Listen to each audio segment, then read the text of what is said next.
Welcome back, everybody, to the new. I was gonna say New Heights podcast. That's New crazy. Heights is crazy. Which one of Oh, us is the tight end? well. You mossed a linebacker, so I guess you would be. But you also play center. But I'm On both of them. taller. I'm taller, Yeah, so I feel it's like you. It's I you. would It's have you. to be Travis. You're also better at route running than I am. With that being said, welcome back to the Last Saints podcast. I'm your host, Keith, alongside Noah Johnson. Noah, how are we doing? How's finals going? I fucking hate finals. I fucking hate this shit so goddamn much. Bro, Um, so when's your last day of classes? the I think the 11th. It's Wednesday, The right? 11th. I think that's a Wednesday, right? Let's look. Shall we? Yeah, Wednesday the 11th. Yeah, but I'm not leaving until the 12th to go back home because staying until like early morning of the 12th to take my buddy to the Tucson airport so he can fly back home. He doesn't have to Oh, spend hell nice. money on a bus and shit. Nice. Is that like on your way then? Tucson to Arizona? Yeah, it's. Relatively. I mean, the airport's kind of out of the way, but it's not that bad. So you're saying pretty much after the 12th, we got hella time to record. Bro, so much time. From So I much think we time to I play think, video games. I think we have to be back here January 13th. I think that's the day we're back here. Damn. Damn. Yeah, hey, also we don't have like a whole lot of time because guess what? You getting married? I'm gonna have surgery eventually, dude. Oh, How I'm finna play games when I'm crippled? you're gonna get surgery. That's crazy. It's not confirmed, but I finally got the consultation set up, so we'll see So, what they say. so last episode we talked about you not knowing if you're gonna play mainly because of your shoulder. You hmm getting surgery, is that going to affect your decision on wanting to play more, or It depends on one, what the sports surgeon tells me. If he's like, "Hey, man, you can get the surgery, but you're not gonna be like the same," then right? that's gonna be a conversation I have to have between me, myself, and probably my coaches and my parents, just to kind of figure out what I want to do from there. But if he's like, "Yeah, we can get your surgery, we can get you back on track," then I think one, it'll help me like actually get PT, and then uh, be more of an option for the coaches. Because I'll be honest with you, when I went in to get my surgery, before I even went in, this like the surgeon told me, he goes, like, we can get it, but like it's just gonna put more strain on your shoulder, and I just wouldn't like help you out. Yeah, but I I mean, think that's what he told me. I think also just because my shoulder issue it's honestly pretty complicated. I mean, I got issues with the socket, the superior humeral head. So I think it'll be interesting to see what the doctor says and what he thinks, especially with the position that I play. I mean, it's like your shoulders take a beating. Oh, Just every single play. yeah, You, it's, it's a we're lot of pushing, impact, we're pushing some fucking heathens in the trenches, especially at center. I mean, my left hand is my offhand, so right? it's going to be on its own a lot. Yeah, And especially as a center, you need that like hand to like punch and shit. yeah, But but we'll see. We'll see. speaking of college hmm football regular season and the championship weekend was this weekend. Now it's going into the playoffs. But before we even talk about any of that, I'm sure we'll talk about it this upcoming week or later on throughout the episode. Um, First things first, Heisman winner. I know it's pretty much a two-man race between Ashton Genty and Travis Hunter. What are your thoughts on the Heisman race, and more importantly, who do you think should win the Heisman Trophy? I listen. I understand why people are saying Travis Hunter. He's Mm-hmm. he's playing both sides of the ball, but Ashton Genty is damn near almost a first down every time he gets the ball, you Right. know? And he's putting up crazy numbers and hasn't played, a lot of games he hasn't played like a full game, right? He gets taken out at half. Right. So to me, yes, Travis Hunter is very good. I mean, especially as a DB, he's insane. But I think that what Ashton Genty has done for the Boise State, it's I think it deserves the recognition of the Heisman because of what Right. he's been able to produce and what he's been able to prove his ability game after game. I Right. mean, what his bad games are career games for most other running backs, Yeah. Yeah. And I'm not saying that, Travis Hunter doesn't have a shot. He definitely does. I mean, doing what he's doing at the college level, I mean, at the D1 college level, it's impressive. But I think if he was just a receiver or just a DB, that would sway my mind. But I think he kind of becomes a jack of all trades, master of none. Mm. That right there, my boy, is a very, very hot take, in my opinion. That's a hot take on the whole Travis Hunter not being a master at wide receiver in DB,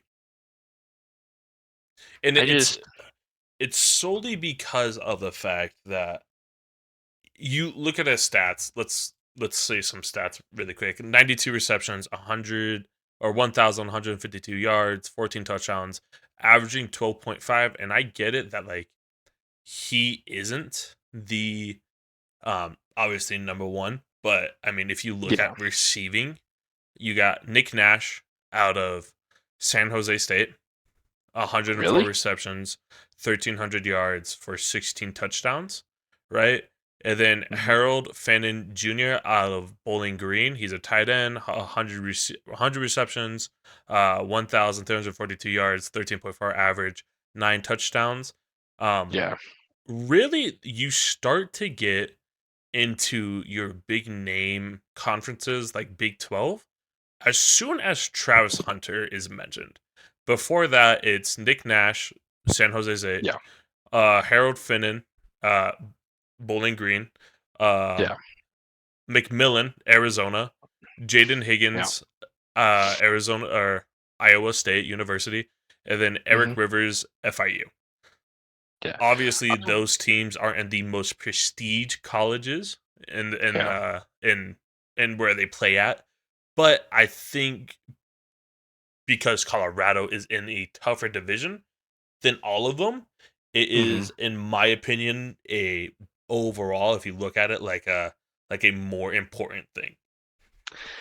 And I think we'll see that put to the test here in the college playoffs.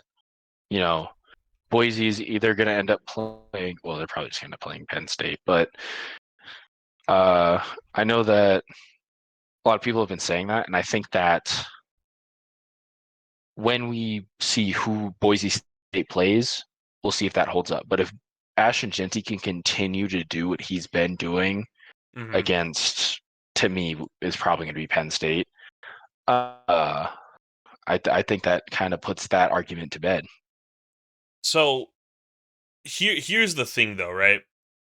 Hmm. So far, I look at it as both a player perspective and obviously since I'm learning how to coach as a team perspective as well. I Yeah. think the two biggest things that hurt Aston Genty in the Ashton Genty, sorry brother, in the Heisman race is two things. One, the conference. The conference is the Mountain West Division, and in that conference, you're playing teams like Wyoming, Oregon State, UNLV, Colorado, Hawaii. Um, they just aren't the best teams when it comes to defensively. Now, Yeah. I understand the argument of he's dominant. He's pretty much a first down every single time. I mean, his averages are 7.3. Yes. But I want to piggyback off of my statement of it being a weaker conference. That offensive line, and this to me, right, is where it's a little biased, is because I watched a lot of Ashton Genty's games just over Hmm. this past week. Yeah. It's not like he's pulling a Derrick Henry and is trucking and stiff arming players through. Yeah. He is very, and I'll give him this. He's hitting the hole pretty well. He's explosive, gets straight to his area where he wants to attack and goes. But Yeah. rewatch the film, those blocking assignments, the holes that he runs through, they're not 3 or 4 yard holes. Hmm. It's like a gap. It's like a significant gap that he has to go through every single time. And that is Yeah. part of because nobody is going to the Mountain West division. It just I'm sorry it isn't, and it's also what I think as a running back, I have to give you the ball 344 times for you to be productive. To me, it is a red flag. It just is, and I'm sorry to say that as an offensive lineman. I love when my running backs eat, but I know a lot of times that you are succeeding because of me. And if you look at the rankings for offensive line, Boise State Boise's up there. Yeah. is in the top 25. Now, whether Yeah. that's because of the division or whatnot, Boise State's O line is really really good. Now, when They you are effective in the run game. Yeah. very effective in the run game, it is exactly what the who was it? Was it the Eagles last year? Really effective in the run game, but when it came to passing, they were dog shit. And this is exactly how the Boise State Broncos are right now. Really effective in the run game, but when it comes to that pass game, it's over. Like, thankfully, like watching some of these games, they've never been down except for one game in that Oregon game where then they had to pass it. Whenever they have that huge lead and they can run it, they're going to blow you out of the water. They just are. Yeah. They're going to hand the ball off to Genty 20, 26, 27, 28, 30. And by the end of the game, he's at 37. He's at 37 yards. And it's just like, whoa, and then the clock is just drained, right? I'm looking Yeah. at this Wyoming game right now. Very close game. 17 to 13, 19 carries for 169 yards, 8.9 average, and one touchdown. 61 was his longest. Yeah. And so I'm looking at that and I'm like, as a coach, do I really want to have given my running back the ball 20 times for him to be effective? Not really. Not really. I want to pass out throughout the game. And like I Yeah. get it. I get it. I really do. I understand where your argument is coming. But for Travis Hunter's sake, one, we have never seen a player be this effective on both the defense and the offensive side of the ball. And I heard something throughout this week that I truly, truly agree with, especially since I watched it last year. Hmm. If Travis Hunter goes out of a game, if he gets injured or whatever, he's sick or whatever, Yeah. CU would lose its number one wide receiver and its number one DB. Like just think of that. Like they're losing two players. And it's not like they're not two significant parts of this Colorado offense and defense. Yeah. These are two players that are highly needed throughout Colorado. I agree. Like, yeah, if he goes out, Colorado is kind of screwed. But I think Hmm. that also has to do with, you know, the team he's playing on, right? Is he went there because he knew Deion Sanders was going to give him that, Yeah. right? Was going to give him that chance to be the number one on both sides of the ball. But I don't know if Travis Hunter goes to any other team, right? And the coach still allows him to do that if he's still going to be the number one receiver and the number one DB. You know what I'm saying? I feel like he I is. I don't know. I have a hard time denying that fact, honestly. And like this is without me being biased. I think like you have a two-way player that's top 10 in both in both rankings. I think Hunter's ranked sixth, and on offense, and I think he's ranked ninth on defense or whatever.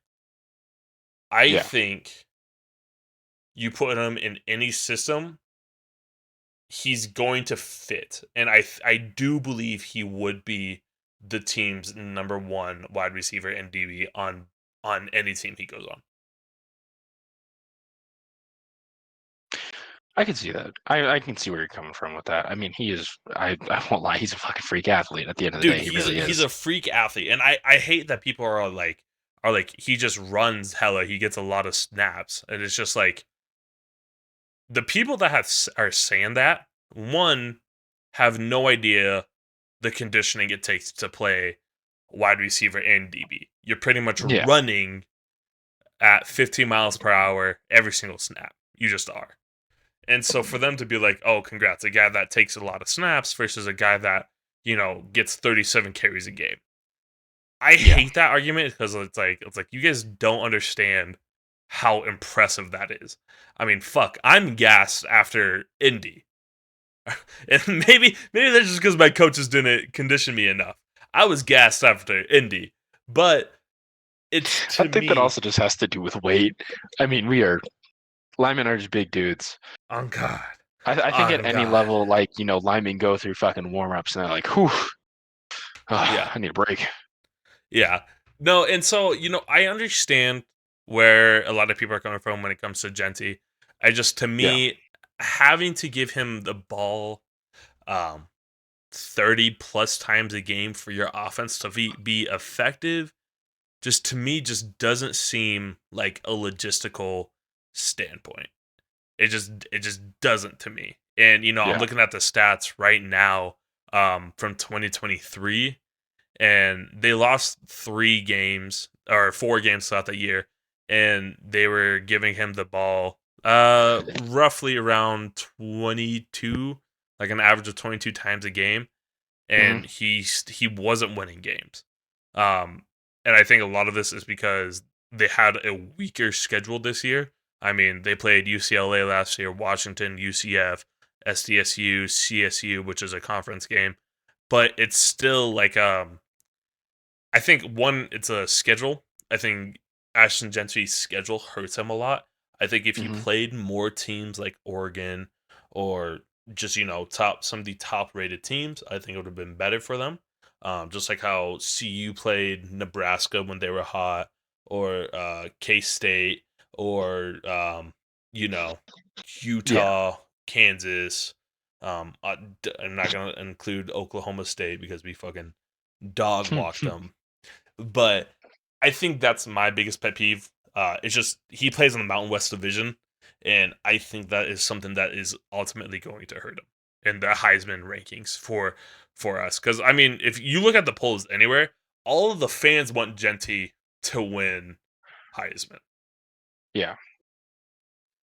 but I think it's just like it's going to be like FSU last year. The college committee is going to make a controversial take, whether either side of the ball. But Yeah. I think either way, whoever they pick, it's going to be the wrong decision at the end of the mhm, day. yeah. And I want to sum up this segment by asking you one question specifically to kind of see how you are, and this is to me what sums it up perfectly. Hmm. If you are the number one draft pick next year, right? And you Yes. and you are just looking at two blank names, and you see one guy that needs the ball 25 plus times a carry to be effective, or a top 10 in both offense and defensive. Who are you picking? Just based solely off of those. Just solely off of those, forget the names. Fuck, it could be I'm the running back, you're the wide receiver. Like just solely off of knowing that you have one running back who can be effective, but you have to give him 25 plus carries a game, which is essentially what Boise's doing with Genty right now. Or are you going to pick a wide receiver slash DB who's ranked top 10 in both positions?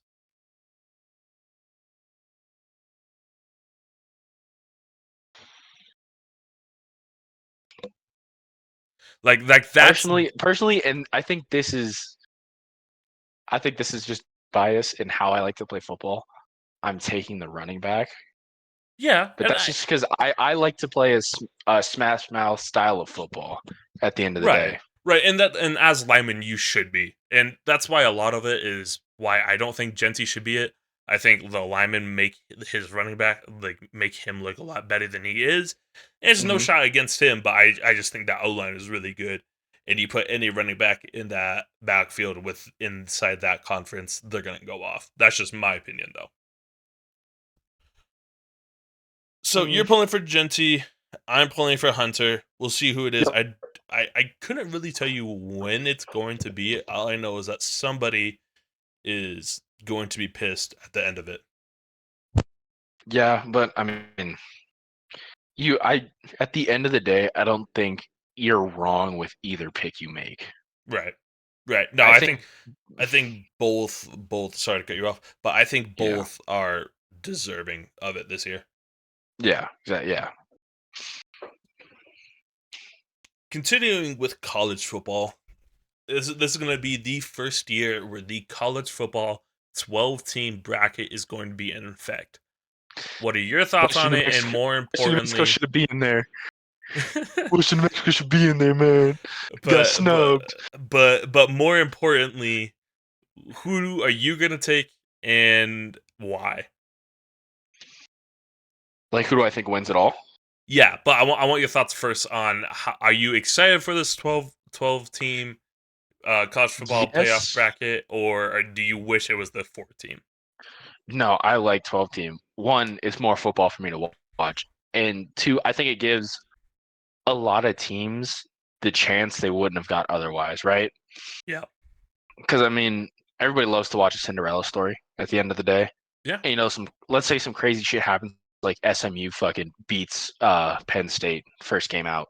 yeah. Fucking that's electric. That's something that everybody's gonna like, and it kind of just that's the spirit of football. Is Oh, anybody absolutely. can lose any day of the week.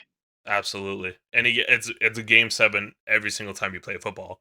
Like Yeah, there is no tomorrow when it comes to the playoffs. Like you're gonna yeah, get the best opponent every single matchup. yeah. Oh, who do But I think? yeah, who do you think is going to win the first ever 12-team college football playoffs? Dude, that's a great question. Do you want me to read you off some of the games? I think because what out of the four buys are Oregon, Georgia, Boise, and Arizona State. Texas. Arizona State. Arizona State. That's right. Yep. It is the winner of every single conference. You're right. Yeah.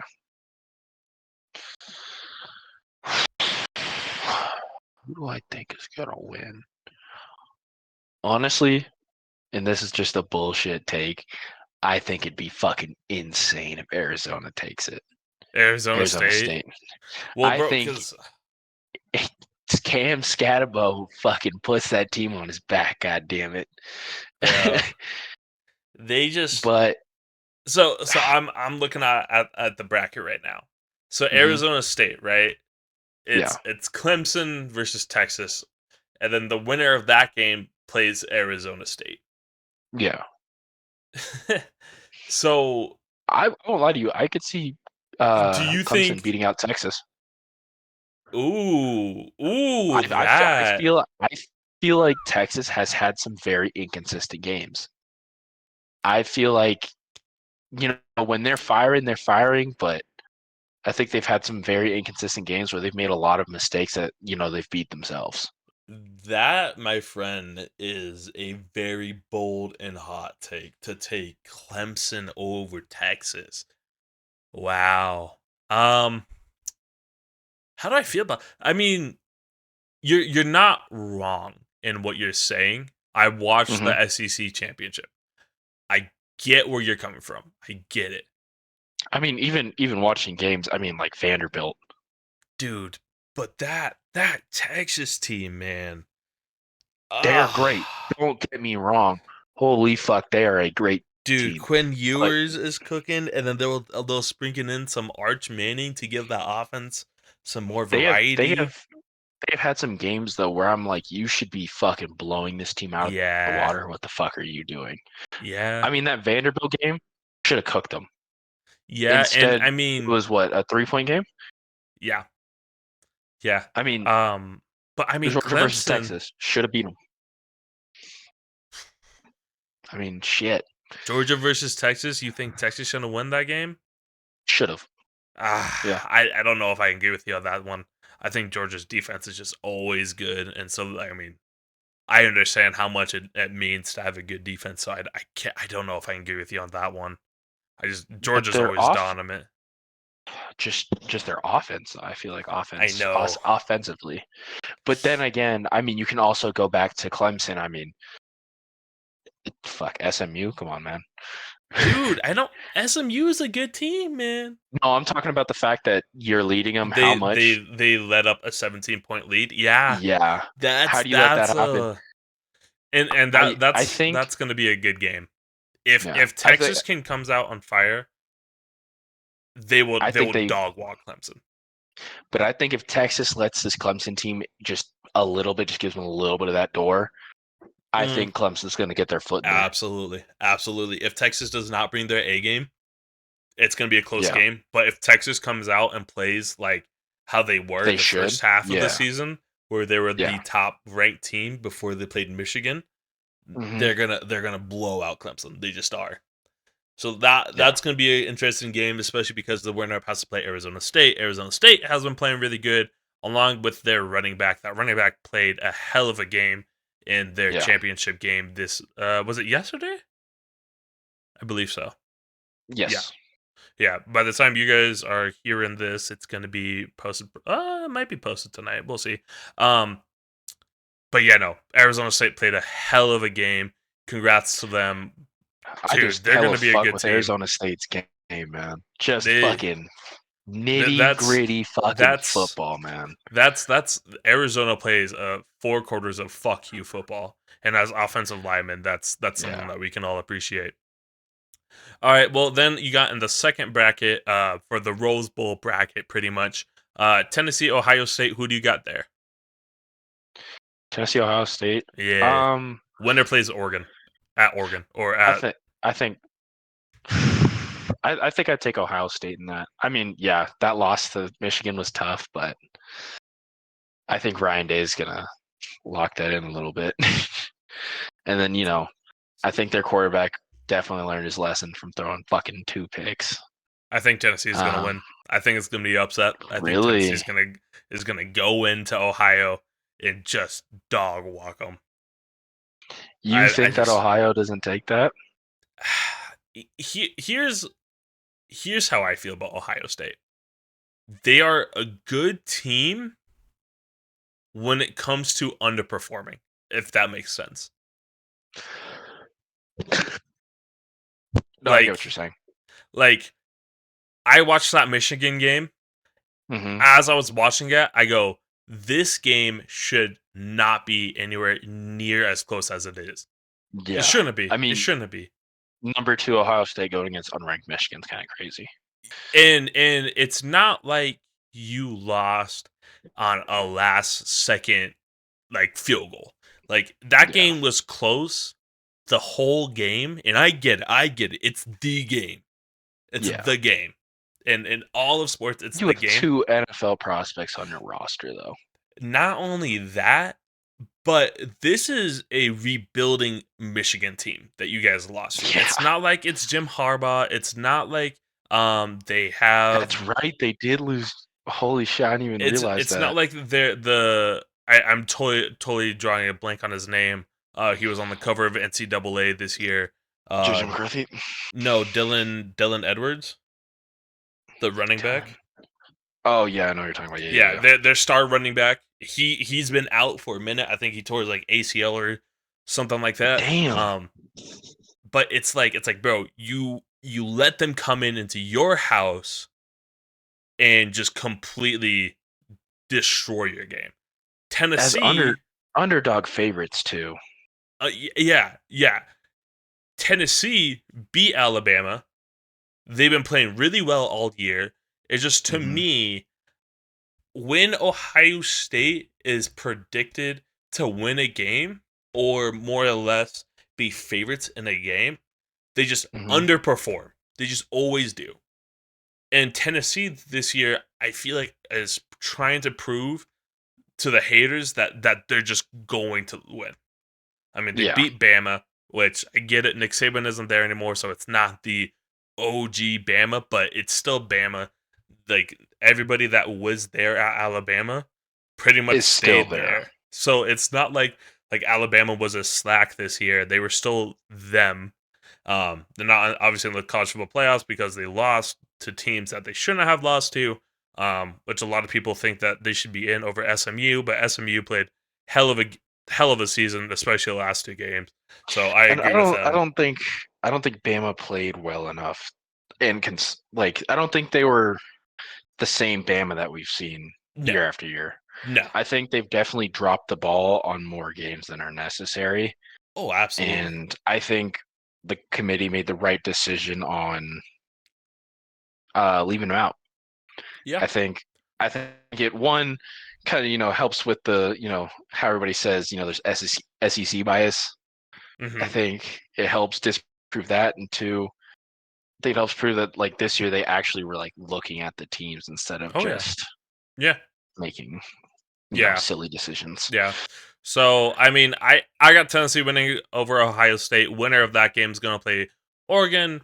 Um, that will be a good game. Either one of them. Ohio Yeah, going up against Oregon or Tennessee going up against the Oregon Ducks. I mean, yeah, that's going to be that bracket right there is going to be a fucking great conference to watch. yeah. SMU over at Penn State. I want SMU to win just because I want to see how SMU and Boise play against each other. Because I Hmm. feel like if Penn State wins, um, they gotta play Boise. Ah, I don't know how Boise is gonna do with Penn State because Penn State looks like the real deal this year too. Yeah, they.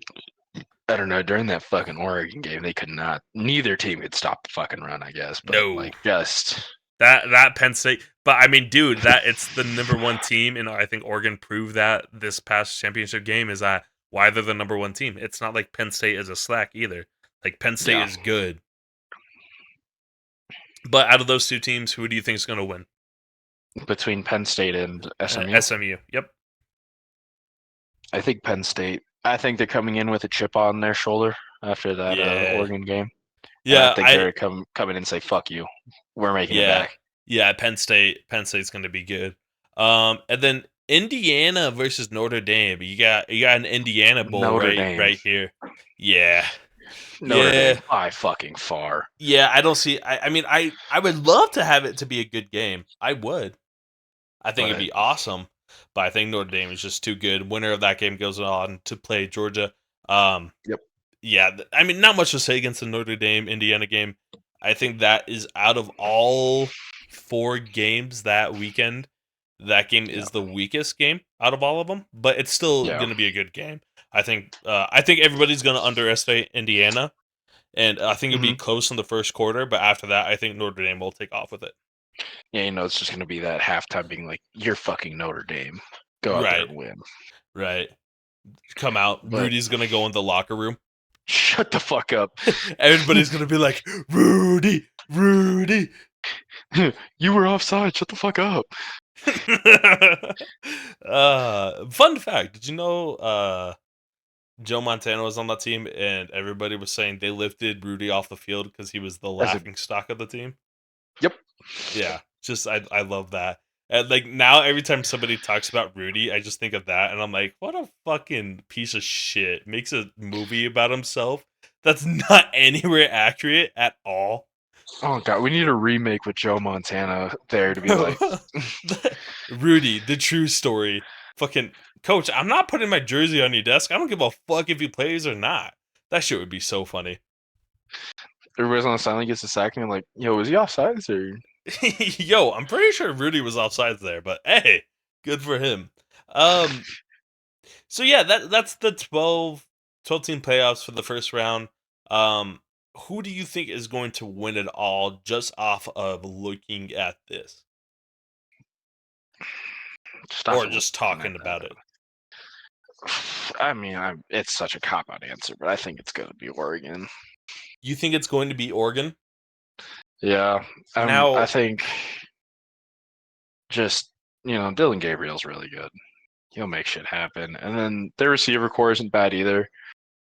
So I just think now, I'm gonna say something, and I hope the people are still listening by the time I say this.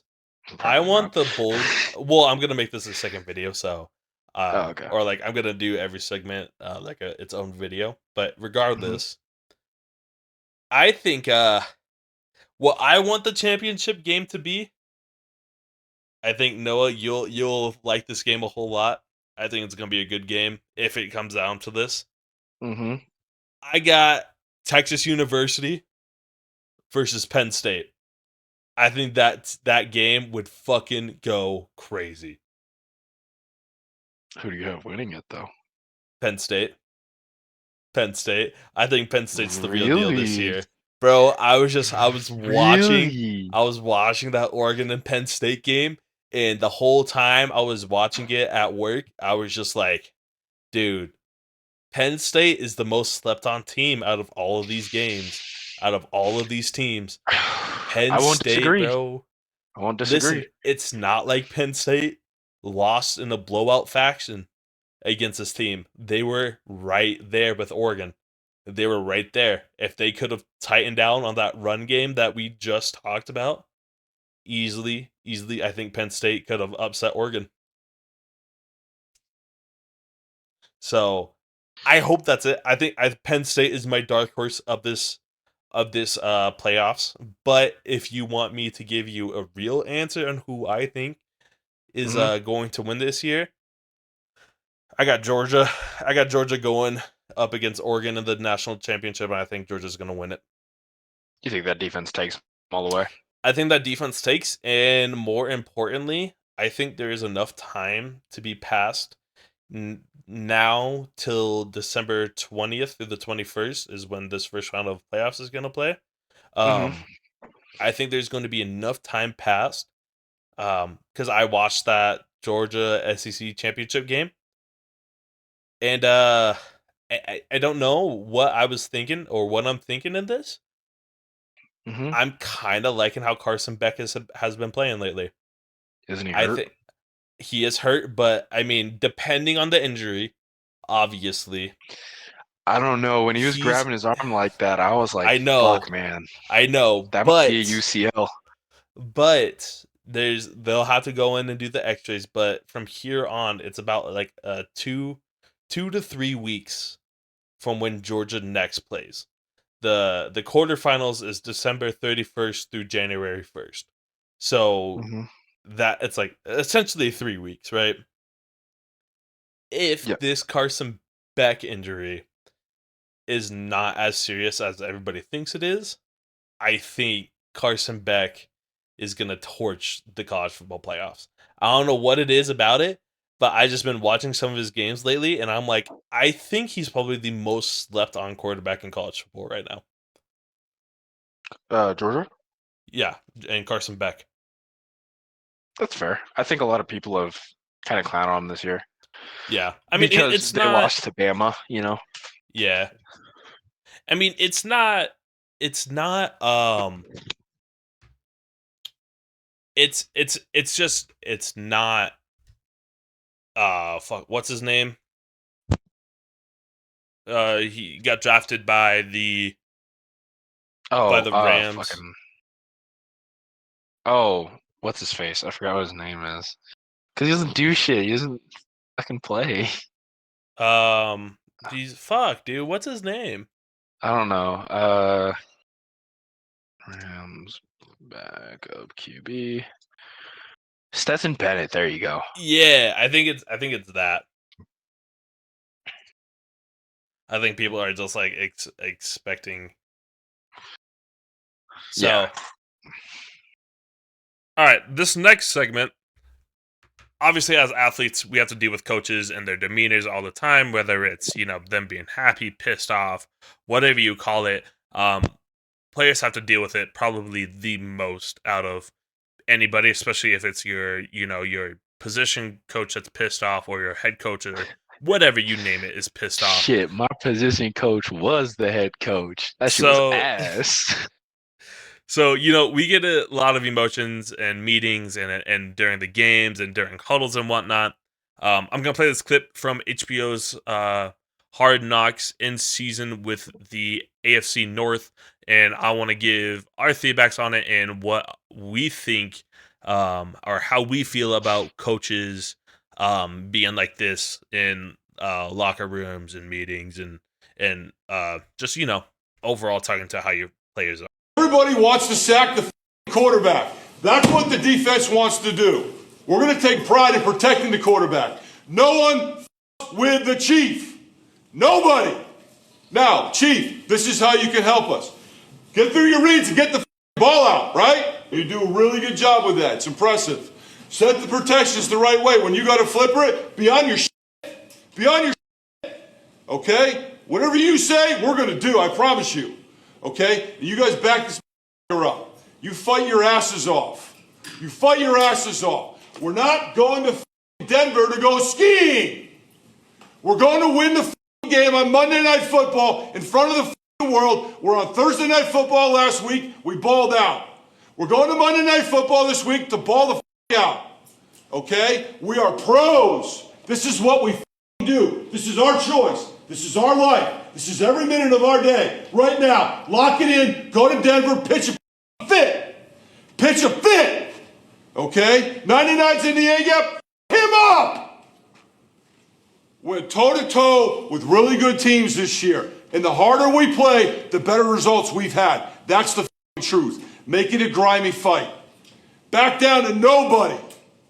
Nobody. All right. Fucking, why does James Winston look up like, oh? First things first, what are your initial reactions to it? My initial reactions are, one, what day of the week was it? Like, what meeting was this? Was this a Monday meeting, or was Um, this, like 2 days before the game? What was this? I think it was like a Monday meeting, if I remember correctly. I feel like that's correct energy for a Monday meeting. I think it definitely sets the tone for a week. And if this is like a morning meeting or something, like before they go run through a practice, especially Mm-hmm. in the NFL, they're not doing full pad practices all the time. Like Right, right. this feels like the right way to. Is this the assistant O line coach or the O line This is coach? the O line coach. Yeah, then definitely hearing that from your position coach to just set that tone, I think is correct. I honestly like that the Browns have Jameis in the O line meetings. I think that's really cool. I love that, I fuck with and that.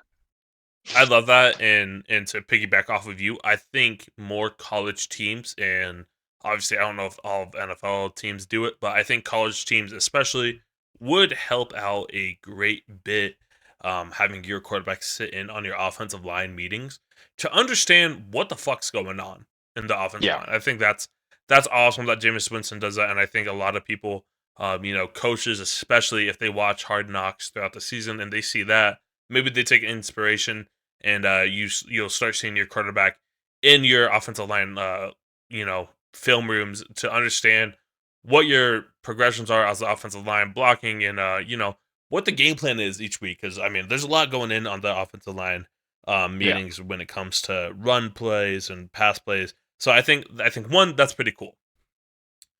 Two, I think a lot of people are going to call me soft on this. I kind of disagree with how he handled it. I understand sending the energy and the tone right away. I do. But to talk to them like they don't understand what the stakes are as an NFL player, to me is just crazy. Like that's how I felt watching it. I felt it was just like, dude, why are you yelling at your offensive linemen like they don't understand that they are in the NFL? Like every single week that NFL players are out there, it's an auditioning tape. They yeah, don't play good this week. Like, they're free agents next year. They can look back at that Browns Broncos game to realize, oh, he didn't give his effort all of that game when they were losing. When it's like, seasons are tough. You're not always gonna have a winning season. So I don't want a guy that is just gonna play like shit when the team isn't doing good. Like, and so when I saw that, I was just like, I get it, and it definitely was like the right tone. Mm-hmm. But to me, how I was like, does he not understand that they also are aware of their NFL athletes? That like every single week, that like their job depends on them performing well, because at any given week they can cut them, Yeah. they can waive them. I mean, look at Deontay Johnson. He didn't want to go in against the Eagles. They suspended him. So it's like, do these NFL players not understand that, like, if we want to get paid, we have to We got to play. produce. Yeah, I think you're right. I don't think that was the right thing to say, but I get what he's Right. trying to do. He's trying to, Oh, like absolutely. fucking rile them up. It's like, hey, you are some nasty motherfuckers. Go be some nasty motherfuckers. Absolutely. Go be, who we recruited you to be. But I think, when you're a coach and you're just giving an impassioned speech like that, sometimes word vomit just starts. Yeah. And I think that's kind of what happened there. Is he was just trying to get him fucking riled up. Because what game were they coming off of that week? They were coming off the win against Steelers the previous week. Yeah, I think he was just trying to keep that train rolling, and be like, hey, we're about to go on Monday Night Football. Let's go fuck some motherfuckers up. Right. But I don't think it came out the right way. But I completely see what he's trying to do there.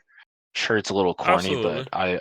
I do enjoy seeing that out of that coach. I think if I were to get told that, at the college level, obviously not at the NFL level, but something similar to that with the same speech, I would have been like, all right, yeah, fuck yeah, let's go do this thing. Oh, Let's go have a hard week of practice.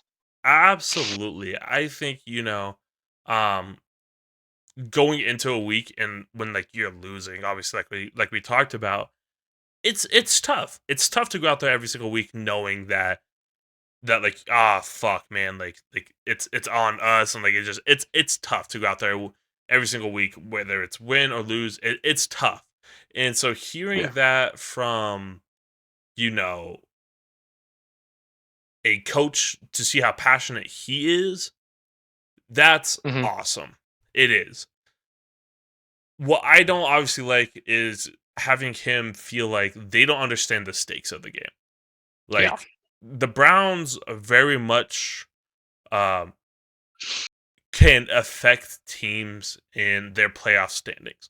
They're one of the teams now that you play them and you have to worry about, if I lose to this team, well, damn it, this other team could potentially get my playoff spot.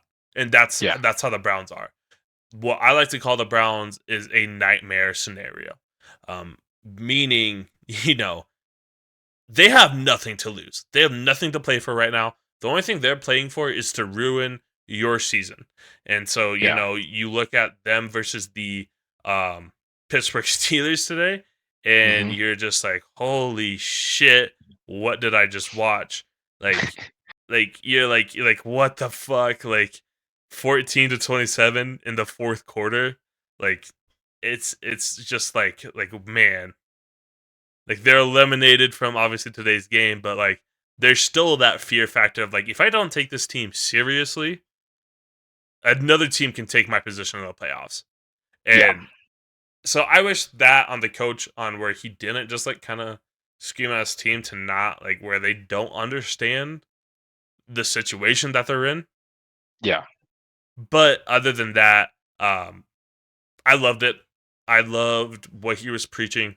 I think if you're an offensive lineman, you want your coach to be talking to you like that. Yeah. No, Like, I really do.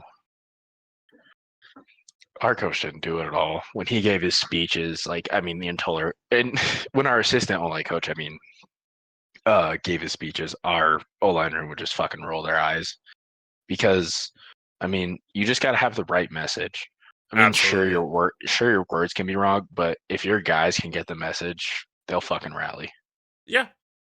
Yeah, no, I 100%, I 100% agree. I just think of like how he said it Hmm.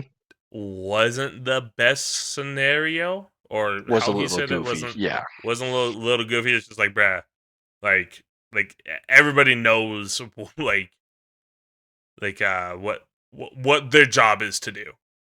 Hmm. So to me, I was just like, come on, man, you're talking to these kids like they're JV football guys. Yeah. It just to me it just isn't. I'm like relax on that bullshit. But I get what you're saying, and I'm I definitely do think that more O line coaches should be that passionate when it comes to talking to their team.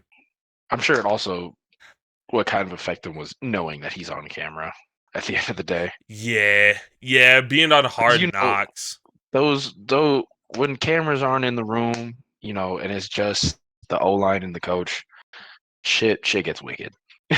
Oh, of course. It's just so I think definitely with Hard Knocks, like he's like, all right, I'm on fucking camera. I can't say anything Yeah, fucking outlandish. you can't say anything crazy, but at the same time, you don't want to look like a dick, and it's just like Yeah. that's a tough situation to be in. But shout out to the coach for inspiring his players. I do think that speech played an impact on them, because I mean that Broncos Browns game was really close. Jameis Yeah. Winston balled out, but that Jameis Winston throwing 2 pick sixes. Obviously, you should lose the game when you throw that many pick sixes within a game. But he did Completely throw agree. for, but he did throw for 500 yards. Yeah. So if you're the Browns fans, we lost, but like we did throw It was for cool 500 though. yards, though. It was freaking cool though. Yeah, it's pretty sick. All right, Noah. As athletes, we like to have our own personal time to step away from the game that we put so many Hmm. hours into, and Hmm. obviously, video games is a huge part of this channel. Which brings up to the topic. In my opinion, Noah, this is Yep. gonna hurt a lot of people out there, and I feel like I'm gonna take some backlash on this. Back shots. Epic Games is becoming EA Sports. They're becoming money hungry. They're becoming Yeah, money hungry, and it hurts. It hurts their soul. It truly does. it does. But to me, with how the gaming market's always been, so wait, Epic Games is buying EA or EA is buying Epic Games? No. EA isn't buying Epic Games, and Epic Games isn't buying EA. What I'm Okay. saying is Epic Games is doing what EA is doing and just charging ridiculous amounts of money for their fans. Hmm. Whether that's content or, pack and plays like in NCAA or Madden. Fortnite is now doing that, essentially. What do you mean? I So haven't been on Fortnite in a minute. I logged into uh Fortnite last night to play Hmm. OG, because OG's hella Okay. fun. Glad it's Okay. back. Hmm. In this battle pass, Baymax is in it. I love me some motherfucking Baymax because he's just a cute little adorable guy. He look like Baymax. you, Yeah, he built like me, exactly. He built like a Coach Griffin, marshmallow. precisely. And so when I go into play, right, I check on my battle pass progress. I also see that there's an OG pass, and I'm like, Hmm. oh shit. Come to find out, Noah, you have to pay another $10 to buy the OG pass. Damn. And then it got me thinking, well, shit. You have to pay $10 for the original battle pass. You have to pay Hmm. another $10 for the The OG OG. pass. Well, there's 2 other battle passes. There's the festival battle pass that isn't included in the just normal battle pass. That's Hmm. another $10. So you're looking at $30 right there. And then on top of that, you are looking, and then Lego. Lego has its own battle pass that you have to buy it. So if you want every single content in that season Mhm. as a child that was a free to play game, you are now looking to spend $40, Noah, to get every single piece of content that you get. And before you say anything, the OG pass, right, Yep. has a smaller time frame. And what I mean by that is the first OG pass, battle pass, starts from December 6th and ends January 31st.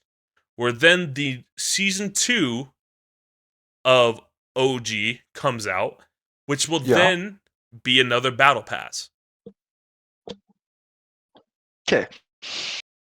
Here's my take on this. Yes, that is a lot of money, but I think it also is smart on Epic Games' side Absolutely. because, hear me out, let's say they put all that shit into one battle pass, right? They'd be charging more for one battle pass. And let's say I'd only want some things out of the battle pass. Now I gotta get pay $40 for a bunch of other shit I don't want. I Mhm. think that having them separate is a better way of handling what their fans want, because they have so many different game modes now that you know some people only get on Also, for new OG, some CS:GO game. people only get on. Yeah, holy shit, I forgot about that. Anyways, some people only get on for zero build or like just normal Fortnite. Some people play Lego. Some people do all the other shit, right? I think for Epic Games to make them all separate helps out the consumer a lot more. Because now, let's say I wanted to buy the Battle Pass, I have to spend $10 for all the shit I want. Right. Whereas if they put it all in one for $40, or even something cheaper, let's say it was like $20, they upped it to 20. Now I'm paying $20 for a bunch of shit I don't want. Right. Right. And I don't think he it's a money hungry move. Sure, that's kind of the motivation behind it, but I think it's a business decision to not fuck over people who don't want all that other stuff. right. Right. And the reason why I think I'm more upset than I probably should be at the situation is because of the fact that Fortnite still targets its demographic for the smaller kids. Of course, yeah. And to me, right, I think back to when I was a kid. Are you able to find $40 a month, right? And that's for all of them, right? And Hmm. then one of those is rotating constantly, essentially every month. So that's 40. And so what? You got a month and then you got another month. That's another Hmm. 10. So that's Yep. 50. And now you got Hmm. another month. And then that's 60. So now you're paying $60 as a young kid to enjoy your game to get all the content and skins that you want. And Yeah, but and I get different it. generation. And I get it. I think if it wasn't a such a kid friendly game, or every kid has like exposure to Fortnite one way or Hmm. another, I wouldn't be too Yeah. mad at it. Like if it was Call of Duty, right? Hmm. Call of Duty's target isn't Kids. little kids anymore. Yeah. It's your it's it essentially is your working Older crowd. Yeah. to the kids that grew up with it. Um It's definitely juveniles to adults now. Yeah. yeah. So when I see Fortnite, right, releasing Disney skins and things like that, where they target the little kids, it just to me, I'm like, I get it as a business perspective. I do because Fortnite is now becoming this gaming hub. They have Yeah. battle royale. They're gonna have a CS:GO type game. They're gonna have its own Minecraft and Lego Islands or whatever you want to call it. They have rocket racing. They brought back Guitar Hero with all of the other like famous artists out there. Like I get it. But I think it's, to me, I take it more personal because they still target the younger generation. And I just feel like they're taking advantage of what they are, and essentially just profiting off of it. Yeah, but I mean, that's a lot of things, man. Yeah, Because if you want to get mad at Fortnite for that, then you got to get mad at toy manufacturers. You got to get mad at TV shows. You got to get mad at a lot, you know? right, And I don't think right, targeting kids is such a terrible thing as some people make it out to be. But I do think that you have a point, right? With Fortnite, just I know my fan base is kids, and I know that kids are impulsive, so I'm gonna get more money. right. But at the It just end of the day, it's gonna be on the parents, right, you know? And if the parents are enabling it, then the parents are enabling it. There's nothing you can do about that. right.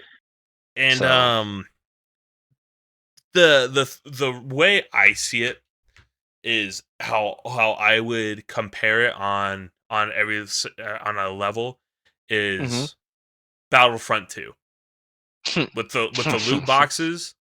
Yep. Fortnite is going to get backlash on having seasons drop, like, and it's more importantly it's OG, and that's what like kind of got me mad, is that like, oh, I spent another $10 on this game to get all these skins. Well, now I have to play it consistently, like it's my job to max out this battle pass, which, by Yeah, the but way, that's it doesn't carry over to the other battle passes. Like, so if you play one game mode, it doesn't carry over to the normal battle pass. So if you play normal Fortnite and not OG, you upgrade that battle pass instead of the OG battle pass. that fucking sucks. And so, and That's fucking that's gay. that's why I'm more, I guess I should have given you more context, but that's more or less why I'm so mad, is because of the fact that it's targeted towards little kids who aren't like us, who can stay up to 2 3 a.m. grinding the game, or more importantly, if they want everything, they can just buy it. Like, Yeah. they have to spend, like I said, $40 originally, and then every month it's another $10 charge, where it's going to be like, oh, like, bro, how are you gonna keep up? And it's just like, it's like, one, you're splitting your community, and hmm that's obviously a bad thing. You want a community to be whole, like Call of Duty has been doing with Black Ops 6. Like, it seems like with Yeah. Black Ops 6, every single community and that, whether it's multiplayer, zombies, campaign. I know fans are liking Warzone, although we are not. I know people are saying that like it's meshing all well together, and like this has been one of the best Call of Duties for years. It just feels Yep. like Fortnite is trying to split its community between Battle Royale, Lego, OG, Rocket Racing, and the Guitar Hero mode. Yeah. I don't know, one of the biggest things about Fortnite that I'm like concerned about, I think they're trying to balance too many things at once, you know? They're trying Yeah. to be this, that, and the other, but I think they're gonna get overwhelmed real soon, and something's gonna have to suffer. Oh, and I think it's going to be um the normal battle royale. I don't. I Yeah. think I think they realized that if we keep OG around, our game is going to be relevant again. Although Yeah. I see a lot of people lately are pissed that they brought in bots and skill-based matchmaking in OG, but I think it's more importantly, they're going to get burnt out in trying to update every single category that they want and that they have, and hmm bringing in a new game mode is just going to be tough. Yeah. So eventually they're gonna burn all of the bridges, and they will eventually bring on another studio. I think that's what it's going to be. They're gonna bring on another studio to help create, like, have a creative design on it. hmm But until that time comes, one of the game modes is going to suffer tremendously. Yeah, I don't hate that answer. I think that's a very good take on that. But that's kind of just why I think Epic Games is becoming EA. So, No, I get where your take is coming from. all right, Noah, I brought up zombies already. Thoughts on the new Call of Duty Zombies map? It's really hard because I'm ass. It's really fucking hard because I'm ass.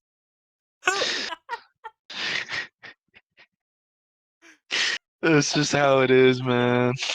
You're gonna have to give me a second. Oh, take a break. Cut.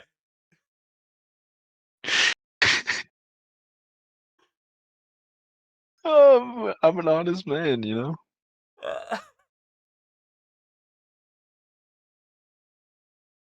It's not what I was expecting. Uh, It's really hard because I'm ass. it's the truth.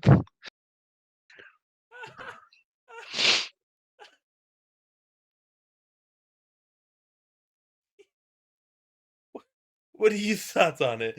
I don't like it because I'm ass. I don't. It's not like I don't like it. It's fine. It's a cool game. It's a cool map, but I'm just ass.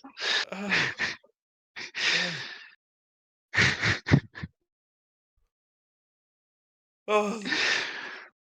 All right. 3, 2, 1, I'm and we're giving the back. same answer. I'm giving the same And answer. I we're hope you back. know that. No, I'm not gonna ask the question again because you're just. Oh, I guess my question should be, why do you think you're ass? Zombies Yeah. is too much. I can't train zombies well. Wanna know why? Because I had a Why? Wii. Because they had a Wii. You know what I think it is? Because you were fine at home. You were fine at home. I think it's your Wi-Fi that holds you back a lot of the times. I won't lie to you. Yeah, especially here.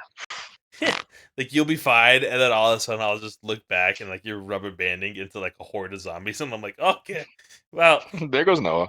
There he yeah. goes. Um.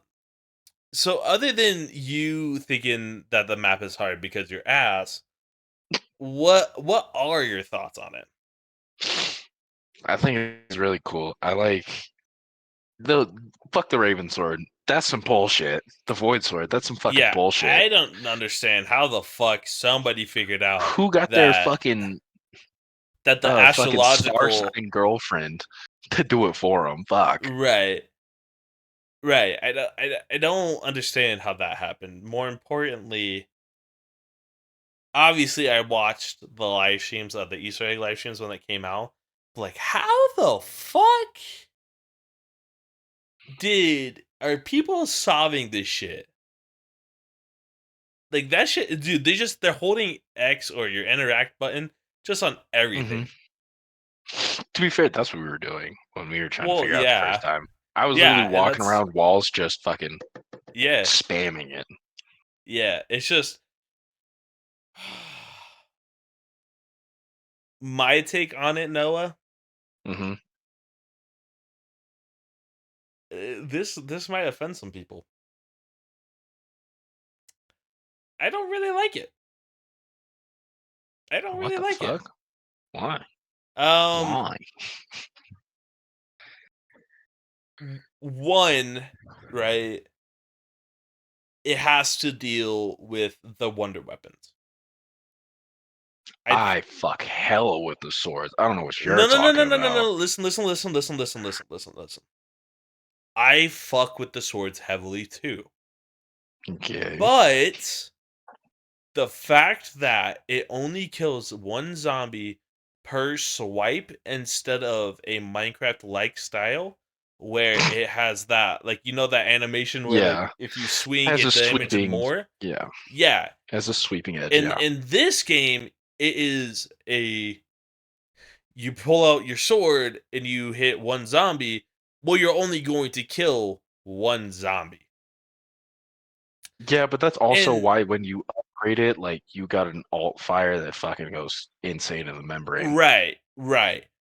But on the flip side of it, I love the swords. I fucks with the map. It's honestly the swords that pull it back for me. What I hate about the swords, like I said, they're a one shot kill for I don't know how long, but they only kill one zombie. If you don't have melee macchiato, right? You lose so much armor plates and health trying to get that attack of I didn't when even you think about bro buying melee macchiato when we were doing that it shit. just because there's a augment upgrade with melee macchiato where every time you use it or you melee you can backpedal faster to get the fuck out of there.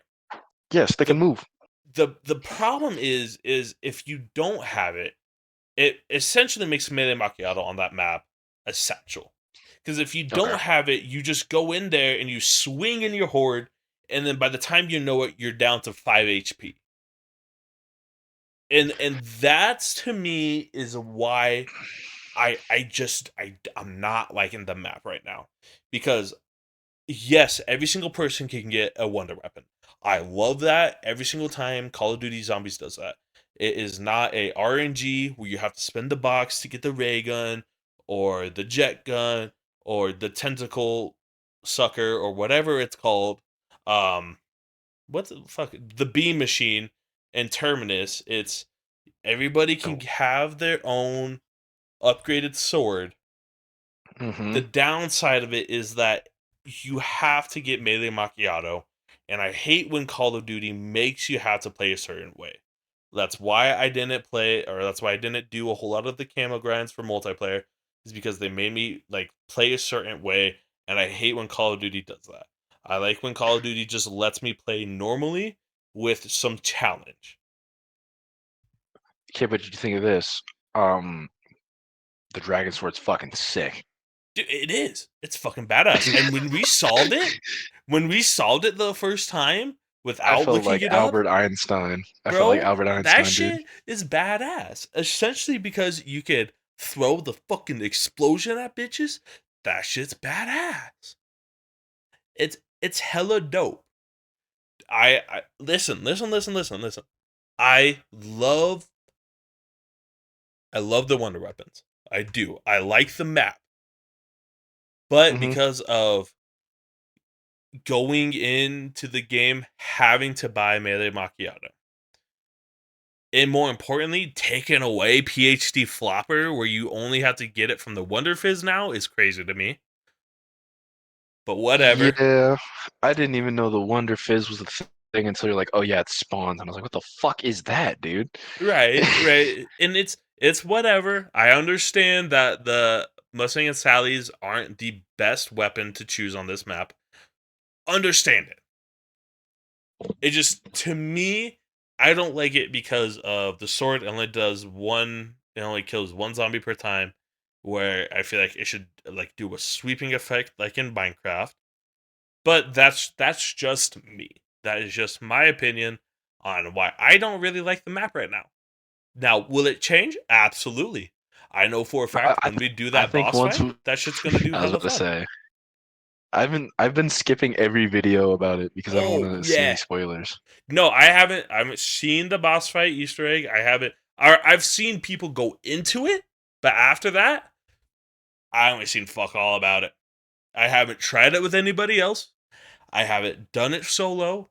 I've just been purely waiting on Noah to get done with his finals and tell me when he could do the Easter egg so then we can Or go and play if you it. want to run it tonight, we can run it tonight. All right. Well, we're fucking running it tonight, and it looks like you guys are getting this podcast tomorrow. I give that 5 big booms. Oh man, oh man. I don't have a boom. Don't worry, I'll put it in. I got you. Put it in. I'll replace it with the quack.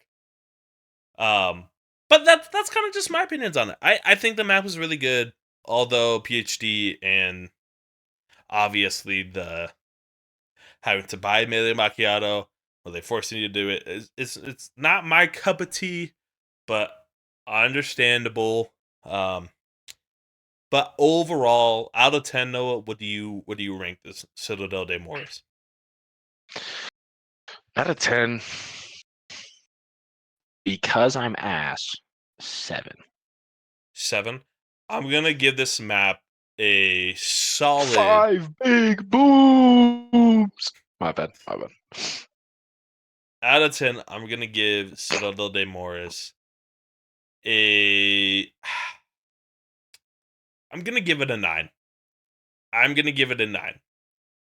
I know. I said I don't like it, but it's I think the purely concept of it's really fun. it's just purely because of how the wonder weapons work. If the wonder And it's weapons get fixed, dude, I would be killing it. That map would be a 10 out of 10 for me. listen, let me place Citadel de Morris like 4 different times when I'm playing solo, and I'll figure it out. I'll figure it out. Oh, on God. Just On right now, God, I'm fucking ass. I think it's hella fun. I'm getting And stuck in corners and shit. I won't lie to you, Citadel de Morris has made me want to live stream me going for a high round attempt. Like, so Do it, pussy. I'm going to. I'm planning on doing it next Friday probably. Ooh. Hopefully get to like round 50. I'll be Round back 50, home. I'll probably 55. actually watch that shit. I'll Yeah. actually watch that shit. Just fucking jam out. Just play some music in the background, going for high rounds. Give me my motherfucking dragon sword, dog. Rawr. Rawr. He spits fire. Rawr. But yeah, Noah, it's been a very, very long, and we actually gave some good speaking points this podcast. With that being said, you got any closing remarks for the viewers out there?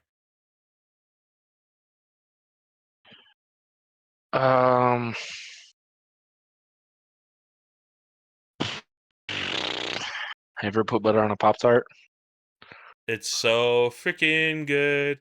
If you haven't Alright, yeah. put butter on a Pop Tart, then I think you should. With that being said, this has been your boy Keith.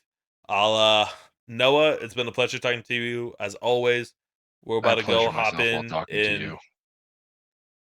we're about to go in and play the Citadel de Morris, so you guys will listen to this podcast Monday.